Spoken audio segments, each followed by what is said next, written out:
বাংলাদেশ থেকে মুজিববাদীদের ষড়যন্ত্র এখনো শেষ হয়নি।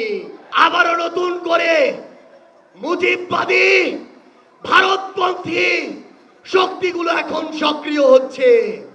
আমাদের মধ্যে মতপার্থক্য থাকতে পারে, কিন্তু এই বাংলাদেশে বাংলাদেশপন্থী ব্যতীত কোন দেশপন্থী, কোন বাকপন্থী, কোন শক্তির আর জায়গা হবে না। গোপালগঞ্জে এখনো মুজিববাদীদের আস্তানা ঘেরে রয়েছে। শুধু আইনি ভাবে এই মুজিববাদের মোকাবেলা করা যাবে না। আমাদেরকে অর্থনৈতিক ভাবে, রাজনৈতিক ভাবে, সাংস্কৃতিক ভাবে এই মুজিববাদের কোমর ভেঙে দিতে হবে।